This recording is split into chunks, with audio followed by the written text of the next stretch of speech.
Two brothers. Once upon a time, two brothers who lived on adjoining farms fell into conflict. It was the first serious rift in 40 years of farming side by side, sharing machinery and trading labor and goods as needed without a hitch. Then the long collaboration fell apart. It began with a small misunderstanding and it grew into a major difference, and finally it exploded into an exchange of bitter words, followed by weeks of silence. One morning there was a knock on John's door. He opened it to find a man with a carpenter's toolbox. I'm looking for a few days' work. Perhaps you would have a few small jobs here and there. Could I help you? Yes, I do have a job for you. Look across the creek that farm. That's my neighbor.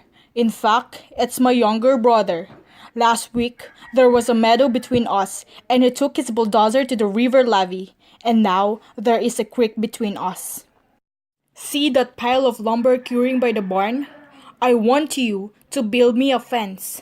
An 8-foot fence, so I won't need to see his place anymore. I think I understand the situation. Show me the nails and the post hole digger, and I'll be able to do a job that pleases you. The carpenter worked hard all that day, measuring, sewing, nailing. About sunset, when the farmer returned, the carpenter had just finished his job. When John came back, his jaw dropped on what he saw. There was no fence there at all. It was a bridge stretching from one side of the creek to the other, a fine piece of work, handrails and all, and the neighbor, his younger brother, was coming across, his hand outstretched.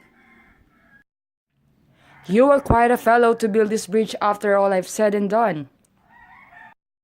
The two brothers stood at each end of the bridge, and then they met in the middle, taking each other's hand. They turned to see the carpenter hoist his toolbox on his shoulder. No, wait! Stay a few days. I have a lot of other projects for you. I'd love to stay on, but I have many more bridges to build. Two brothers.